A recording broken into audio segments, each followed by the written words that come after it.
Hello and welcome, everyone. My name is Nostalgic, And I'm RareWarington.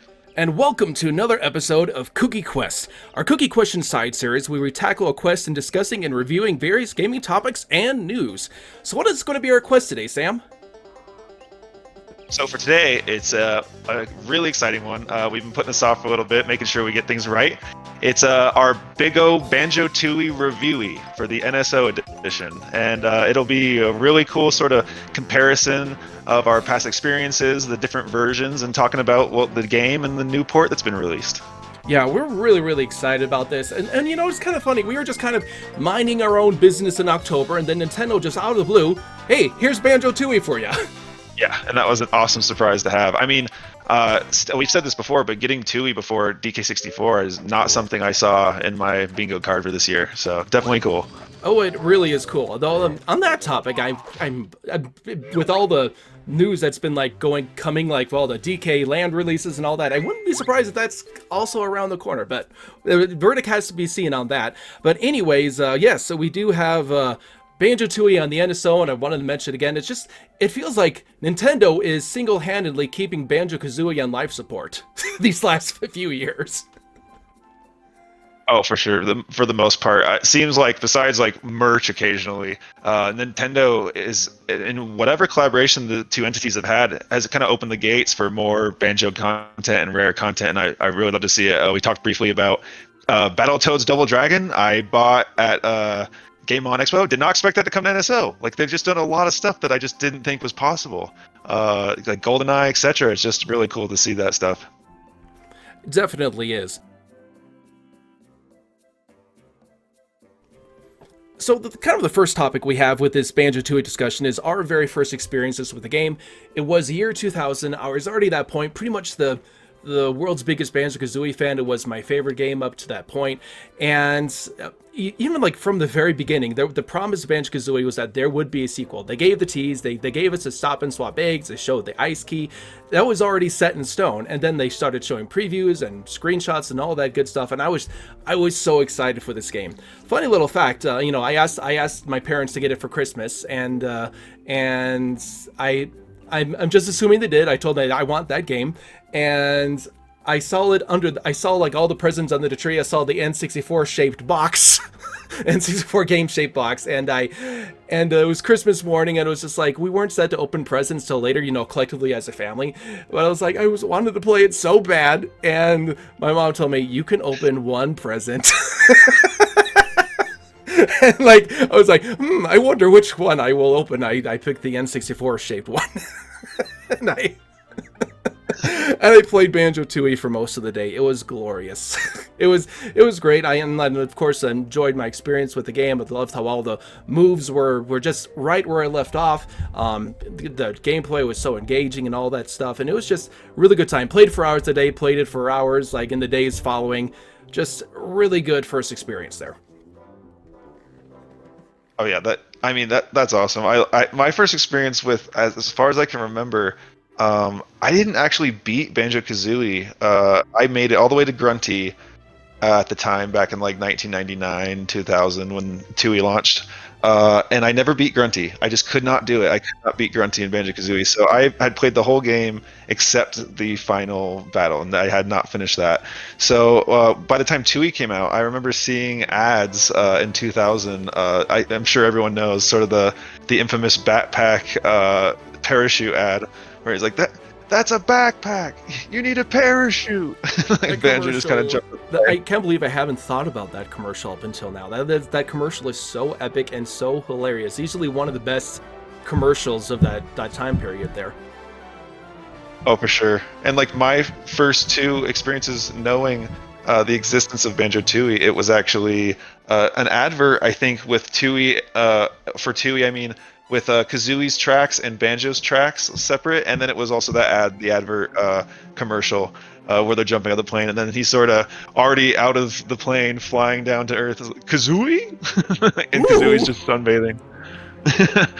But yeah, I love that stuff. Love that old N64 aesthetic and those ads with the mascot costumes. But yeah, that was my first experience knowing it existed. And I actually had a good friend that lived across the street from me, a neighbor, as a kid. And in 2000, he actually got the game when it came out. So I didn't get to see it immediately when it came out, but through my neighbor, I was able to play it with him a little bit. And then once he had completed it, I was able to borrow it.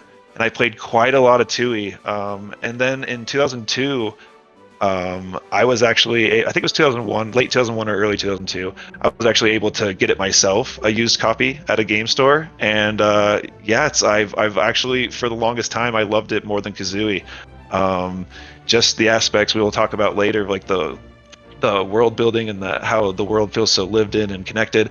And yeah, like back then, I couldn't actually beat Kazooie, as I said, but I was able to beat Tooie before I ever beat Kazooie, and I beat Kazooie months or about a year later. But yeah, Tooie is just a childhood favorite, and a lot of great memories associated with that game. Even from the beginning, like I remember I read a review from IGN, and it gave it a 9, but it rated the graphics as a 7, and they said the main reason for that was because of the frame rate. And when I first played it, the frame rate didn't bother me as much, but kind of in the years following and the subsequent playthroughs, I did start noticing that the frame rate is definitely an issue in the original N64 version. I honestly don't care if like frames go down a bit. It was just the performance. It would just slow down, and it really kind of hampers the experience a bit there, quite a lot actually. Yeah, it's funny. Like I talked about this with like quite a few friends, and you as well, Drew. But like as a kid, you kind of you just accept the state of the frames, you know. And to me, in my earliest memories of Tooie, I had no issue. Like I feel like to my little kid brain, the problem didn't exist. It simply didn't exist. But yeah, I remember around the time I made the RareWarington name in 2014. 2012 to 2014, revisiting some of my favorite games that I hadn't revisited in quite some time. Tooie being one of them. Yeah, the frame rate is just very apparent in the N64 version. Great version. It's the OG. You know, that's what you build off of. That is the source. But yeah, the framework, the frame rate is just definitely noticeable. And one of the things I think about the Xbox version that's definitely a plus for sure. Oh yeah, and that's the main reason I was looking forward to the Xbox version a lot. It's like we get Tooie with just smooth, silky presentation there.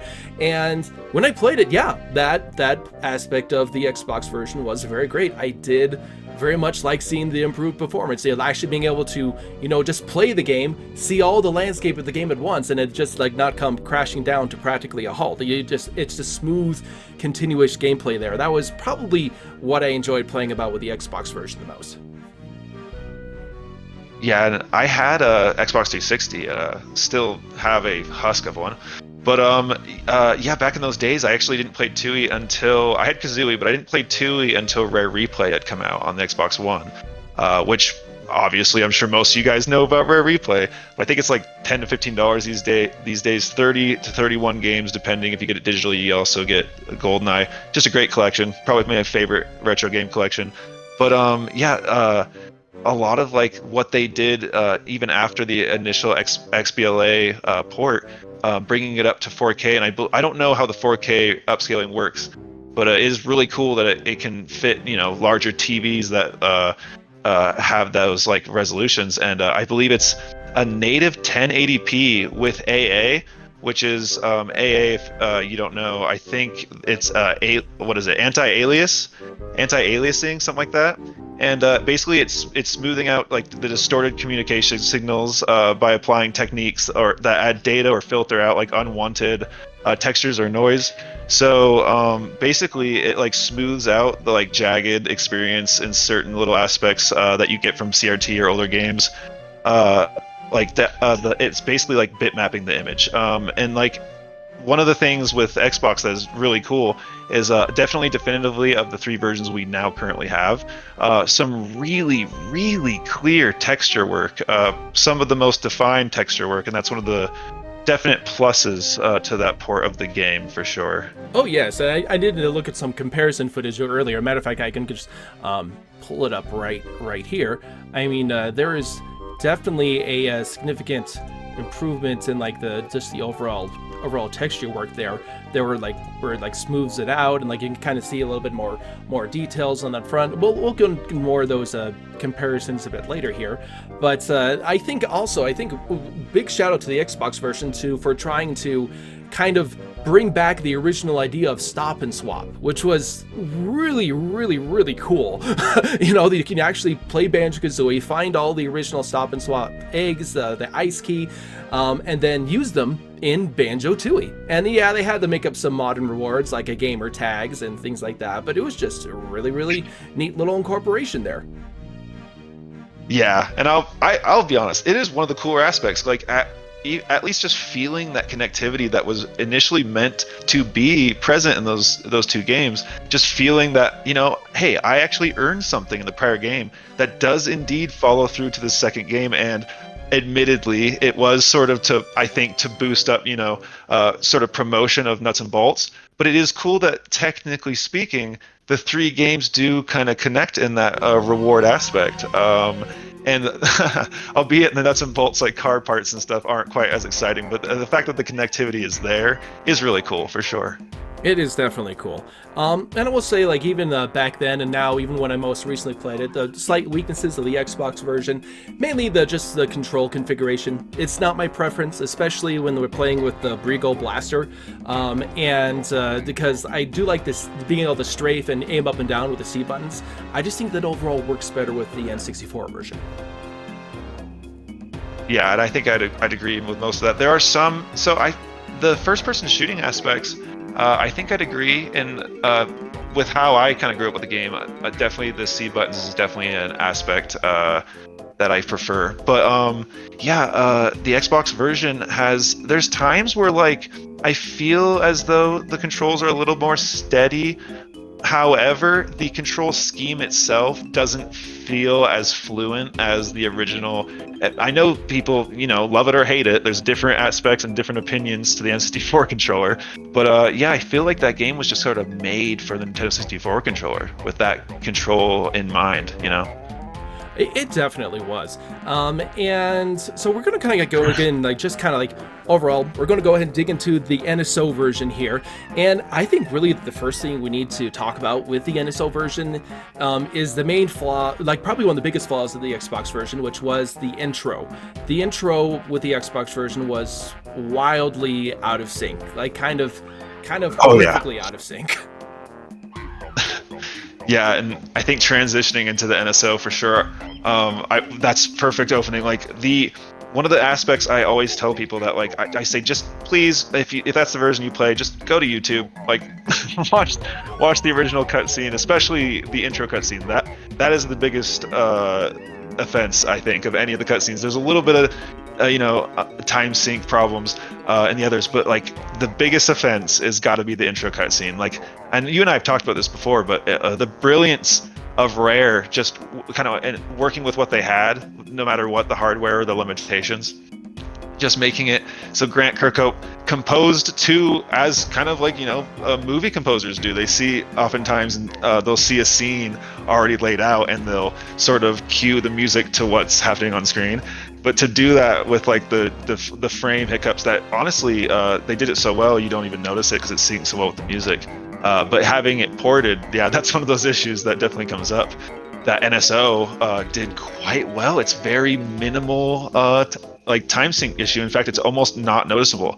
But the Xbox version is just it sort of like just tears up the whole music sync and time sync, and definitely one of the biggest upgrades for NSO. Yes, it is. I mean, I didn't notice it. I was listening to it, and I was just like, this for the most part is in sync. It's like, it gets gradually a little bit out of sync, like as it goes on, but it's like just compared to the Xbox version, it's like it's like miles better.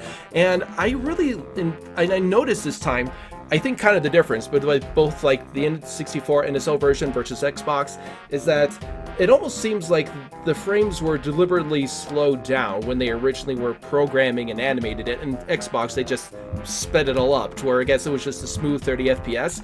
But I think they kind of like programmed it with that slowdown in mind, and that's why you have NSO and N64. You know, NSO is so much more like in sync than the Xbox version is there. Definitely one of the things that is one of the Xbox's shortcomings. I will say before we fully transition from the Xbox version, though, there is one aspect that I do realize is one of the port changes for Tooie, but in the help option in the menu, they actually have a jiggy checklist, and that is one of the aspects that is actually one of the unsung aspects that are really good on the Xbox. Definitely something I do wish carried over, but I do like, again, the NSO is more faithful, not only for aspects like it's just the original build, but also like the time sync, as we've been talking about on the intro cutscene. Definitely one thing that I would say NSO has over Xbox. Oh yeah, and I'm going to also mention here, we're talking about more just the graphical aspect. We think that it could be. We think that the case could be made that the graphical presentation at NSO might be the strongest version overall of the game to date. I have the comparison footage up here by via Game Prime 99. He posted several videos, but I have this directly comparing the widescreen of the Xbox and the 360 there. And I think one of the main differences you notice is just the kind of the overall brightness and color saturation there. Oh, for sure. And like we talked about, like, yeah, the Xbox has like enabled HDR, whatever that provides. But like, there's something about the NSO that, like, not only is it, I dare I use the word faithful, and I will use the word faithful when it comes to like the UI, like the models that are in, or rather the sprites that are used for the UI, for the health, the Banjo and Kazooie heads. One of the things with Xbox I am not a fan of, and it's definitely nice to see these guys how they were originally kind of just upscaled, but yeah, definitely the color just seems to pop in the NSO version. It seems, if you compare the three, actually, as Drew was saying about kind of color and lighting, it appears that the color, for again lack of a better word, seems to pop the most in the NSO version. In some areas it's brighter, in some darker areas, like, you can actually, it still remains kind of dark and shading, but you can kind of see more defined color. It just has a pop aspect that's really nice. And I noticed also, I know this just might be my antecedent thinking here, but I thought like even the character models, I thought they just had a slight more crispness to them. I don't know what it is. Like an Xbox version that has a nice kind of like smooth look to it, but like I kind of like almost like the sharp, crisp look that the NSO seems to present there. Oh, for sure. And yeah, I think and this is one thing we've talked about before. It's like, yeah, the Xbox, when you look at, like, say, if you go to the heads, like Mumbo, Kazooie, and Banjo in the file selects there, like, of course, Xbox is going to have like the highest definition when it comes to character pre-renders and like certain textures and such, but it's very strange when you compare. Even I have some pictures of signs from Jolly Rogers, but when you look at the signs, the pictures of the signs in Jolly Rogers Lagoon, it's very comparable to the quality that is in Xbox, and like you see them side by side, you really, besides, like I said, like pre-renders, you can't tell the difference. The texture work, the upscaling and the texture work is really good. The NSO doesn't have AA, anti-aliasing, so in certain aspects when you see shadows or whatnot, for whatever reason, the upscaling process for NSO, shadows come out a little. That's pretty much one of the only places you see a little bit of the pixely sort of effect, but it's also the shadows are more defined, and I feel like that's part of the reason you actually notice it more. So I actually prefer the definition and how defined the color and shading is. It seems to be in NSO. Whatever work they did in upscaling, for the most part, besides small like emulation, quirks, it's really like great, and I feel like the closest to like kind of the original work and almost like the definitive version for color and texture work. It's really great. It is. We did notice also just like it looks like a few like kind of leftover stuff from the original N64 version. We noticed like with Cloud Cuckoo Land, there seemed to be a few things that were smoothed out in the Xbox version, like given that high performance, but they're kind of left slowed down in the NSO version. One is like when you jump in the flower cannons there, it's like it's just as slow with the frame rate as it is in the original N64 presentation. Yeah. And I sent some where it's like, it's funny because that's one of those things that it always was kind of a weird quirk of even the original build, but especially like the frame rate. Oh my goodness. Like that was one of the few times I remember even as a child, like say you were with Kazooie and you go into one of the flowers in Cloud Cuckoo Land, the frame rate is just absolutely insane. But also, I guess, like you said, it's kind of to make do with like what they were doing, sending a character that far. But yeah, now it's like each version changes it to where, like in Xbox version, I noticed how strange like the models move. Like say again, Kazooie, and then this version, it's like sometimes it's like almost sped up like Xbox, and other times it's like very N64 reminiscent when you hit those flowers. But yeah, most of the way through the NSO version, the frame rate is just excellent. Yes. Like I have not forgotten the days where you have Mayhem Temple in the background on your screen and the whole game just kind of reverts to like 10, 12 frames a second. Oh yeah, I definitely agree. The performance was definitely an issue back then. It's been really nice to play through this version and just get that silky smooth frame rate at 30 FPS just consistently there. And you mentioned Mayhem Temple. That made me think of just this one part when I was playing through it here. Just pulling up a clip right now, actually. And you'll see here that I'm going to grab this Jinjo. Then like he jumps up and he starts flying off, and there's just this absolutely gorgeous, sun there that you can see the beams of light shining at Banjo and Kazooie there. And we have here Grunty's Industries, the same thing. The sunlight just has a very pretty effect, and there's just this ocean of orange, like kind of strangely beautiful in a way. Yeah, just like a sunset. The pollution, maybe the orange part, but it still has beauty. but yeah, no. I love those sort of screenshots because, like, in my heading, I've had it for years and years. A scene from Mayhem Temple where Banjo and Kazooie are flying, and just a beautiful sunset, like the aspect of like the skybox and all that. It just looks so good, and like that was Xbox with enabled HDR. But if you look at NSO, it's amazing. I don't know exactly what all the technical terminology would be for this sort of upscaling and how the color has changed, but it does, again, just to say this term, it has a pop aspect to it that's just really cool to see.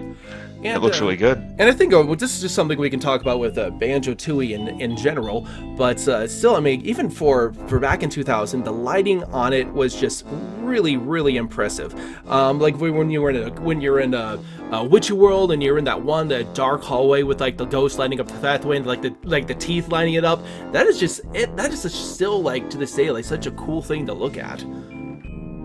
Oh, totally. And to go back to what you're saying about like the lighting and like again this color pop we've been talking about, like places like I know it sounds strange, everybody, but like inside the big fish, like in Jolly Roger's Lagoon, like just that's a great display of like just the texture work or the upscaling of the texture work, but also the lighting and like comparing the versions.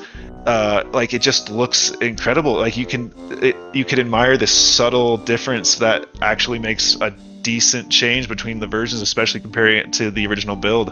And then like places like also in Jolly Rogers, like the alien spaceship, just the lighting aspects that are in there. Like, and one thing that should be said, it's also present in the original build.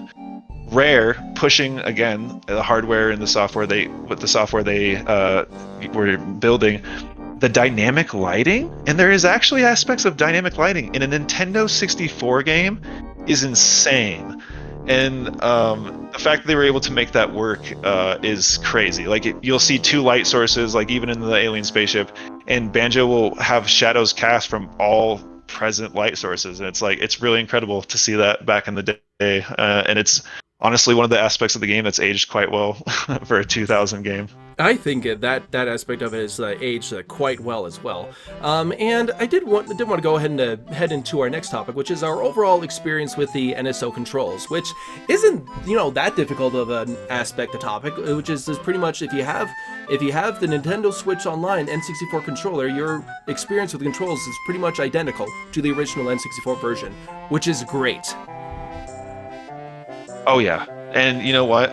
It's like we said earlier, to touch on that again, it feels as though this is a game, and it totally was, but it feels just right to be playing on the N64 controller. This is a game built for the Nintendo 64 controller, and I think like people who got to have the, I don't want to say misfortune, but got to have the experience of like say DK64 on Wii U, like well, and the emulation is decent for what it is, and I'm sure they could improve it even if they went back to that, seeing Tooie and how it functions. But the controls, and especially the absence of the C stick, and just kind of some of the alternatives trying to make it work, it just is a little rough to play a game like that with double joysticks, and especially given the option with NSO to have the N64 controller. I think it's just sort of the definitive way to play this game.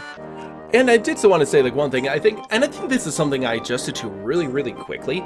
I think there is the slightest button lag just in comparison to the N64, but that's a common thing, with modern hardware when you're playing retro games. I mean, the retro games just had like just that they had that instantaneousness with the CRT TVs that you don't quite have today. I mean, they make games today to adjust for that, but even today they're just the very slightest of button lags on the NSO version, but again, like hardly noticeable.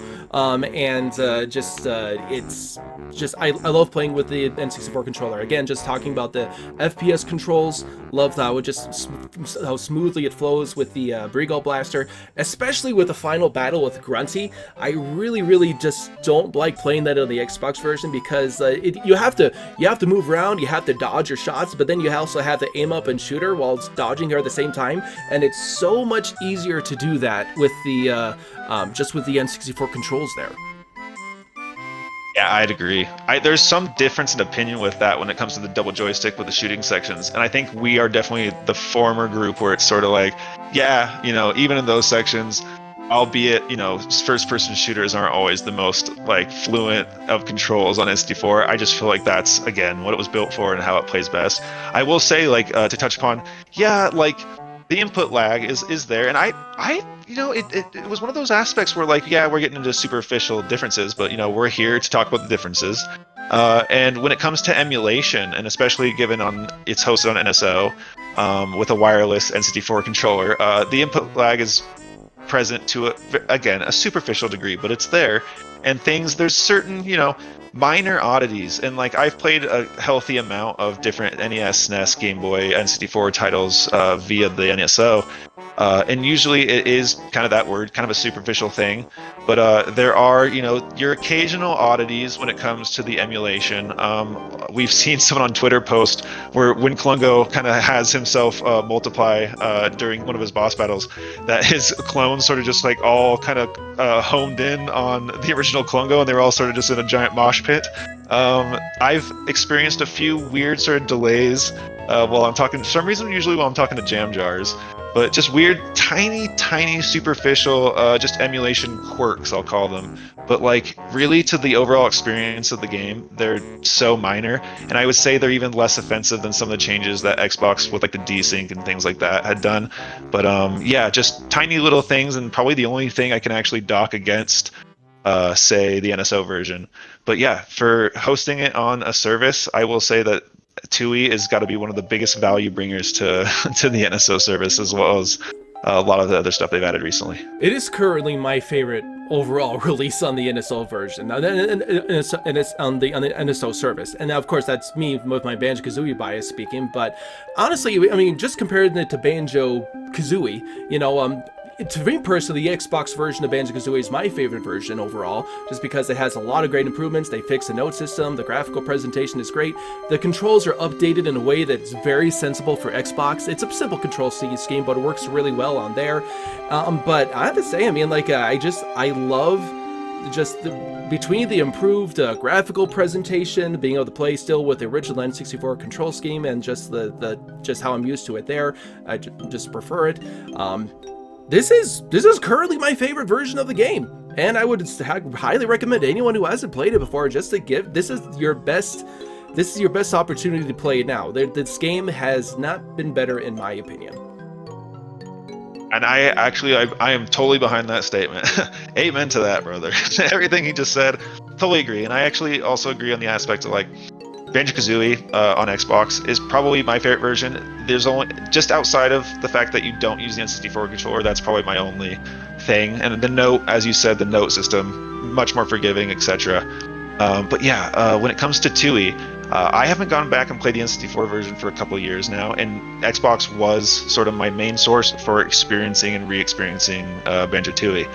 Because much like I'm sure Drew and many of you listening, these are games that I especially hold close to my heart and that we revisit pretty regularly.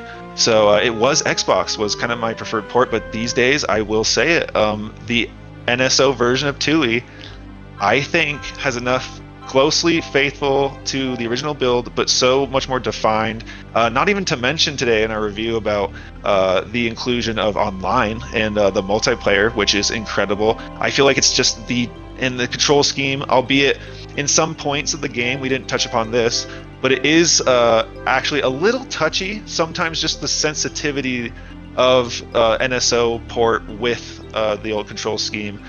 People can tell me in the comments if you want your experience with, say, maybe the Pro controller versus N64. I've heard there's a difference in sensitivity. I, of course, use the N64 controller. But not to ramble too much about like the different aspects, but this has got to be my favorite version of the game. Again, like the definitive version, in my opinion. One thing I did want to mention, because you mentioned the aiming and such, I had a kind of a difficult time with Mr. Patch. I found the aiming on the N64 controller just to be a little bit tad sensitive. I don't know, I haven't played the Xbox version recently, but I would say maybe with first-person aiming, that just at least with the N64 controller, I did find that a tad bit sensitive there, and had a little bit of difficulty with the Mr. Patch fight. Yeah, there were times like tiptoeing, like any tiptoeing challenge, like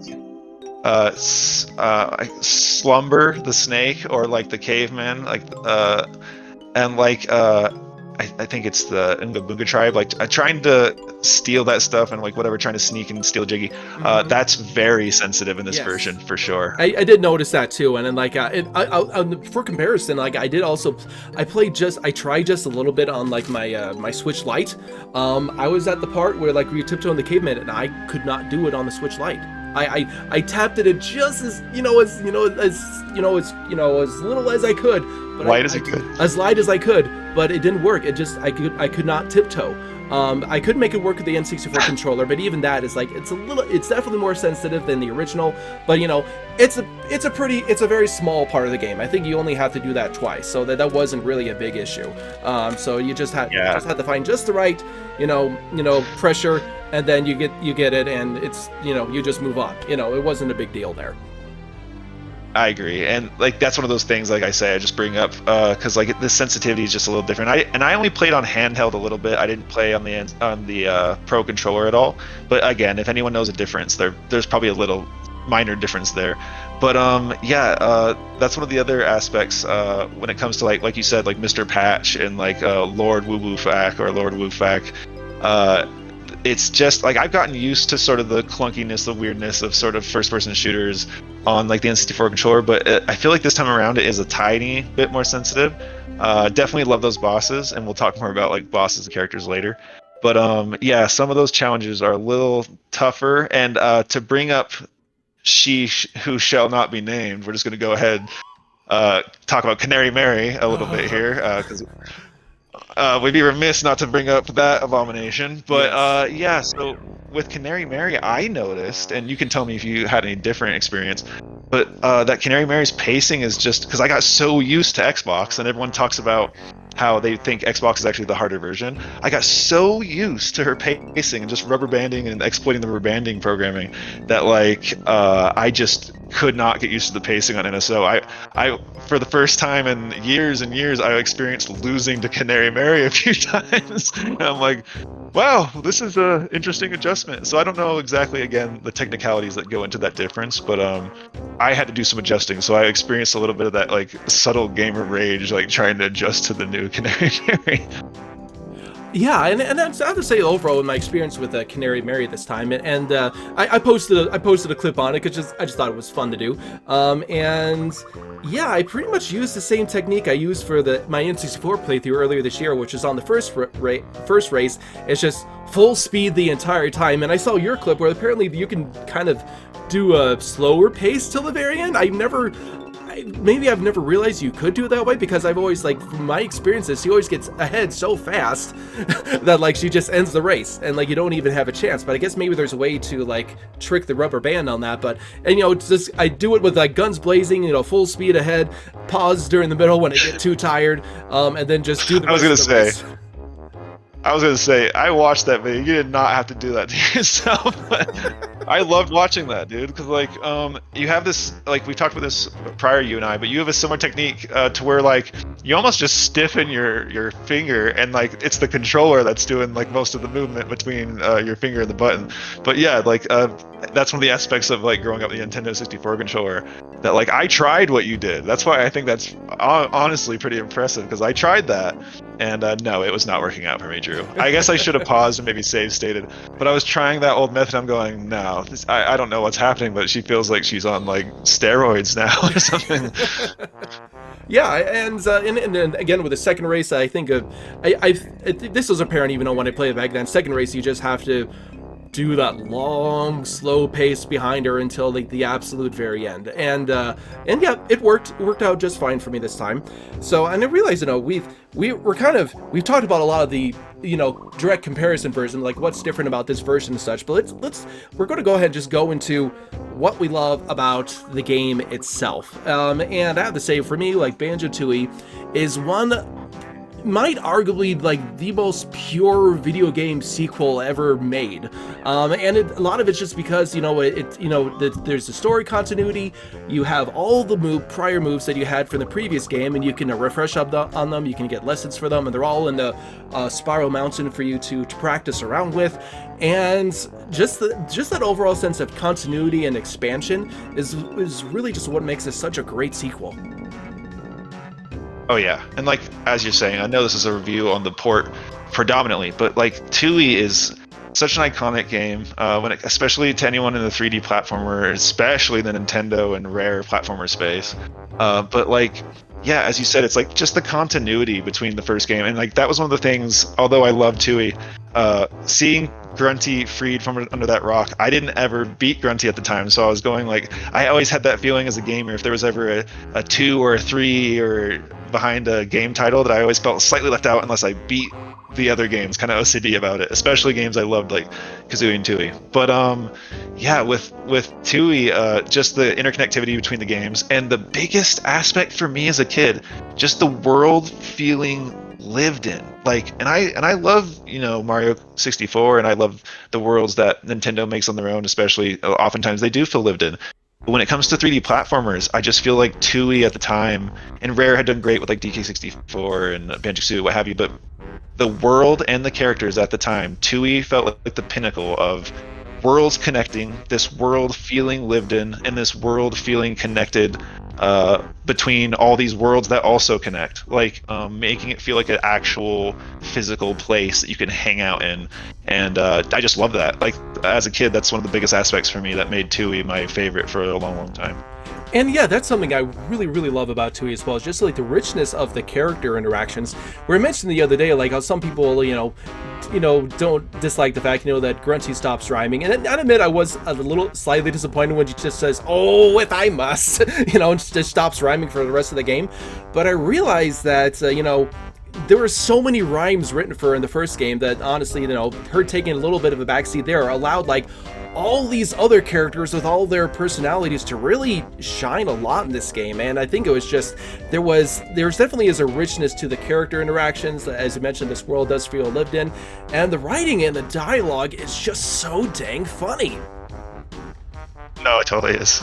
In fact, like it's a step up. I feel like in cynicism, like a little cynical. Like you got a lot more of Kazooie's quips in there, like the one that's just so out of left field, where you're rescuing the different respective little Terry children, the little pterodactyl babies, and I think there's one that's like he's way overbloated. He's like a huge overgrown one, and Terry says something like, "Can't you just hit him with one of those grenade eggs?" Yeah, I was playing with my kids when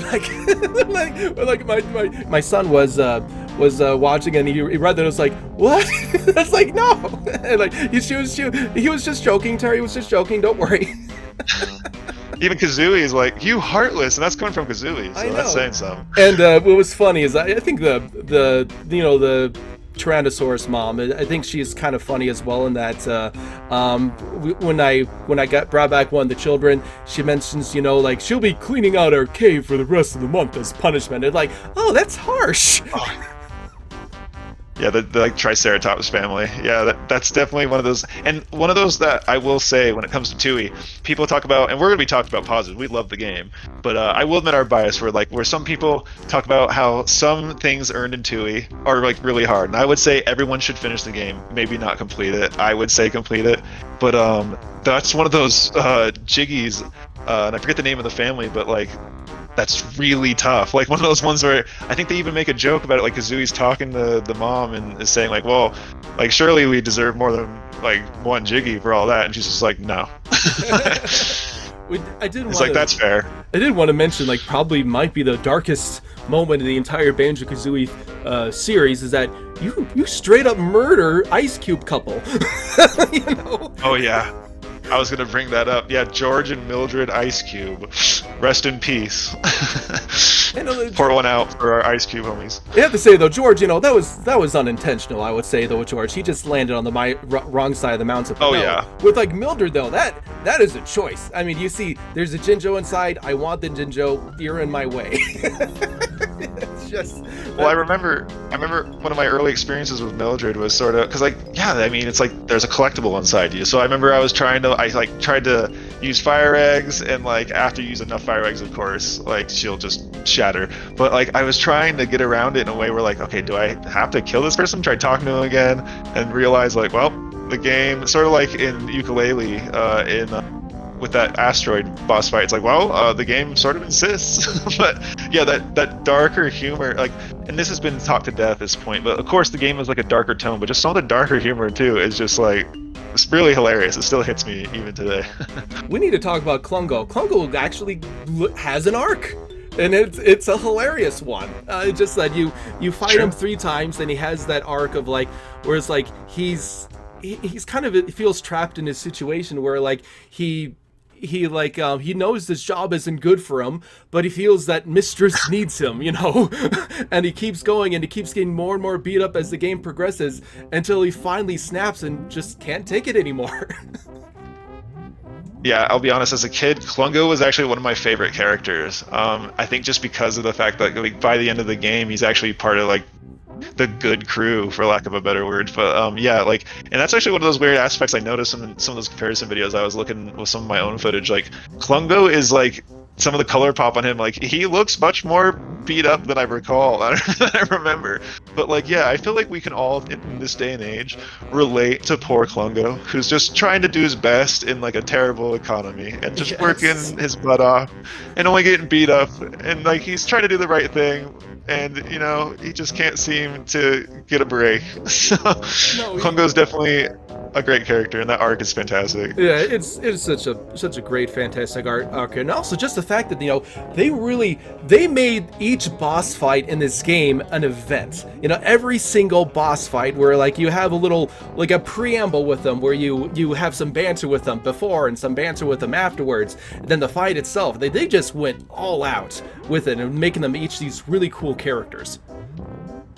Oh, totally. And like we had talked about this, but like, yeah, like I said earlier, like just the character work, and like it's got to be some of my favorite still to this day bosses, because just as you said, the setups and the humor and just the dialogue with the like world building and the bosses, meeting the bosses is and meeting characters and bosses is like part of the reason I absolutely adore Tooie.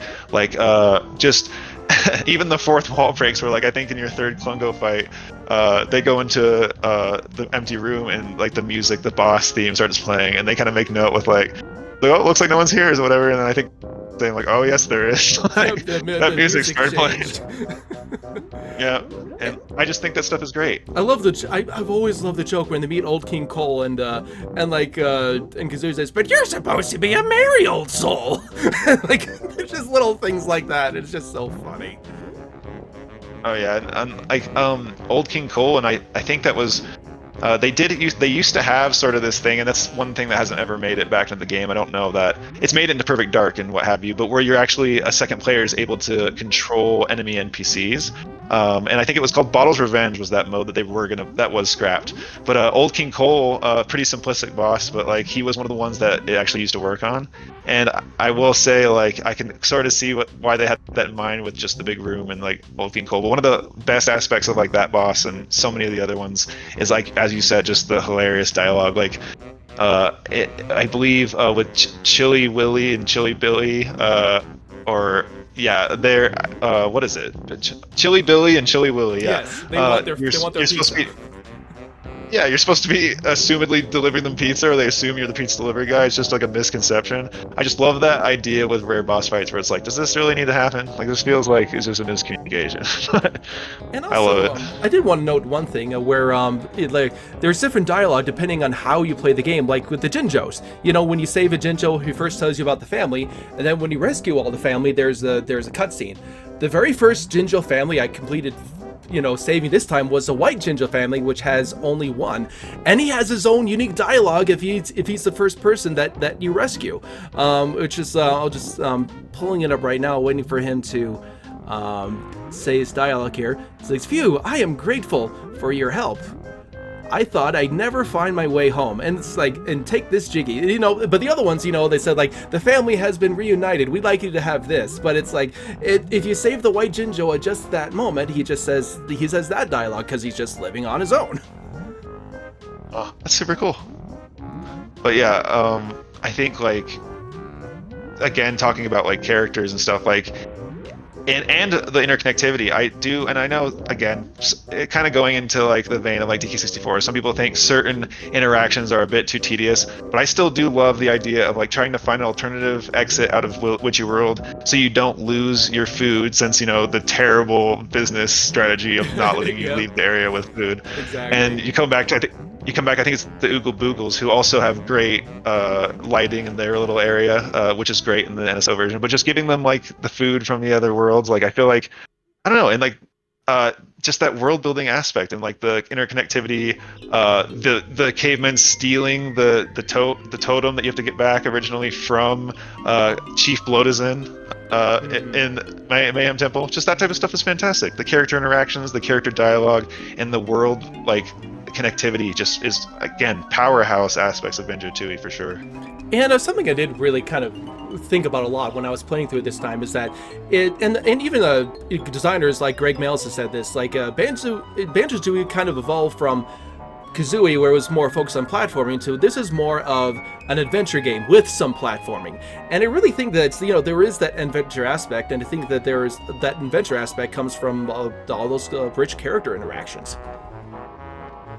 Oh, for sure. And I think, yeah, like Greg has said, like, Banjo-Kazooie is definitely, in its design aspect, much more, a good word is condensed. It's much more condensed and tight. So like the challenges are immediate. The exploration is more of a secondary factor next to like the challenges and the platforming. But yeah, like Tooie, and a lot of this has to do with Steve Malpass. Like Steve Malpass is responsible for much of Witchy World, and I believe this was the first game he worked on at Rare. He's also responsible for a lot of the strange voices, like the little minions and like the rat characters and the skivvy workers, the rabbit workers, etc.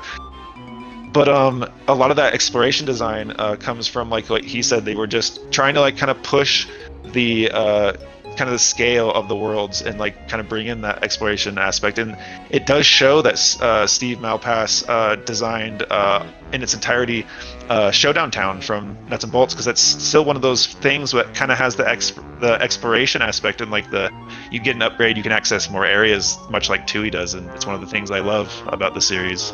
Oh yeah, and I have to say, yeah, the worlds have such a rich and expanded design to them, and how they all connect together in all these different areas. And I have to say, I think I did want to mention, if we're just talking about world design, I think there is one world in particular that people are a bit divided on, which is Grunty Industries.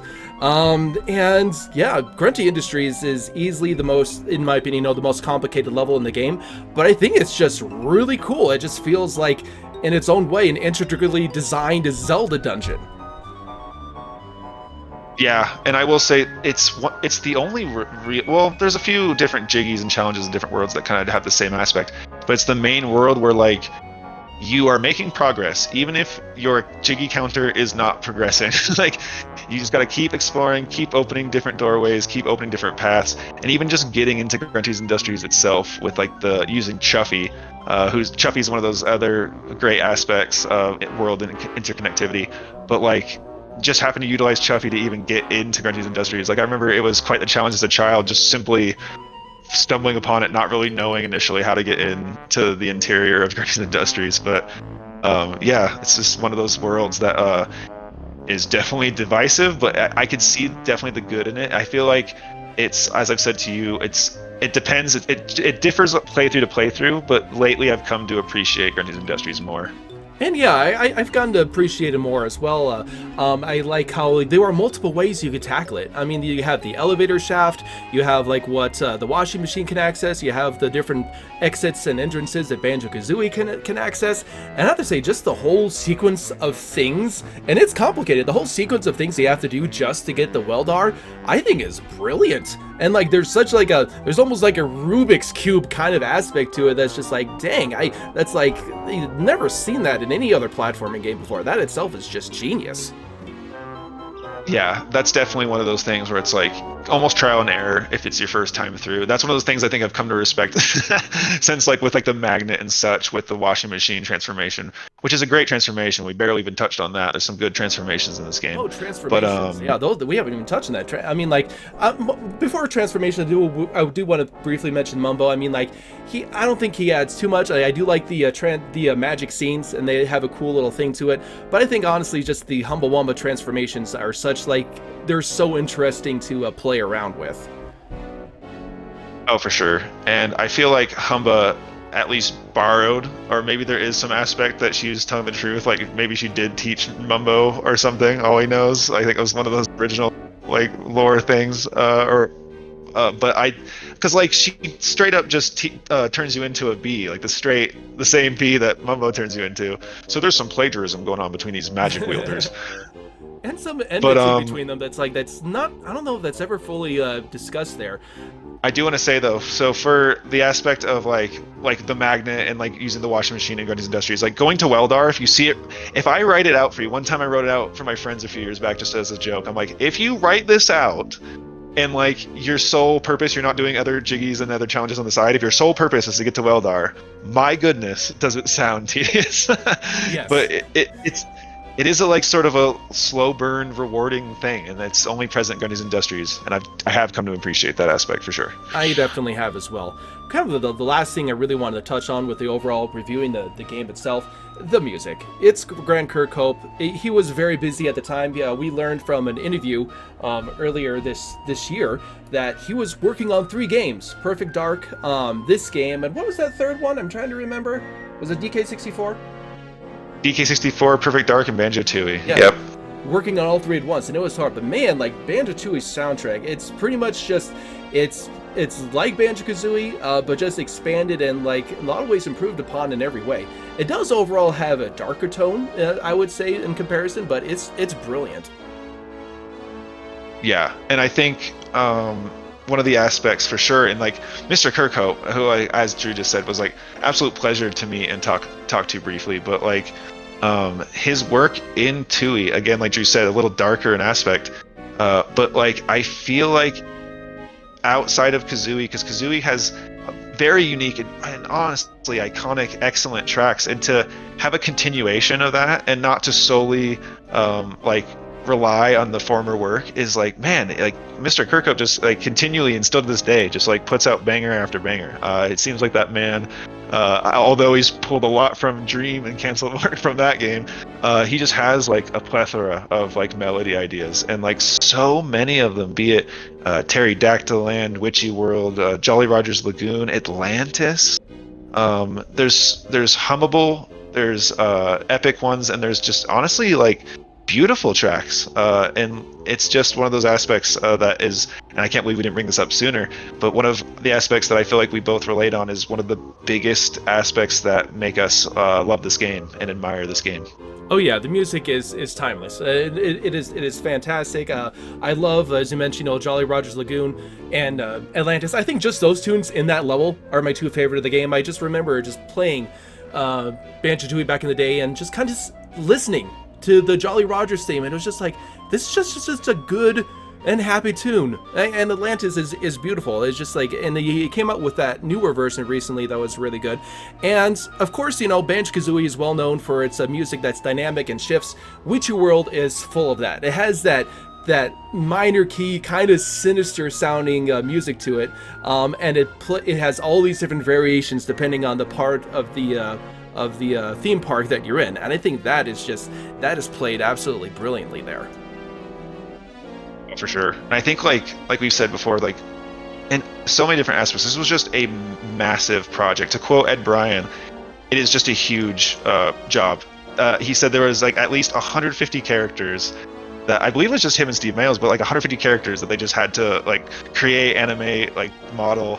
And it's just so cool. Like, it's so admirable. And like bringing up Grant Kirkhope, like just the amount, as you said, the variations that he's put into this, like having ILO hags, kind of like Grunty's Lair, but having it be just sort of just obviously the hub world. Another just reason it's like, I mean, Ed Bryan considered it such a huge job, and if I'm not mistaken, I believe it was just Steve Mayles and Ed Bryan doing the 150 or 150 plus characters that you mentioned. But yeah, just Lee Loveday and Greg just writing all that dialogue, like that insane amount of dialogue, just themselves, I believe. And I think it's kind of a testament to like what you said earlier about Greg kind of dropping the rhyme thing with grunting. I think he kind of tweeted something brief about that once before. And just like the amount of audio work like that we talked about before, a lot of it is stock audio, of course, but just the amount of audio that Grant Kirkhope had to go through, as well as composing, it's just awesome. And like I should mention briefly as well, the audio quirks, for lack of a better term, of Xbox. It's one of those things as well that like NSO, it just seems like it's so faithful to the original audio, except just a little higher quality. I happen to use headsets for most of my gaming. And as a lot of people know, not just the desync, but like a little bit of audio quirks on a lot of the songs and like little notes in Tooie for Xbox. So yeah, another thing that just makes NSO really great.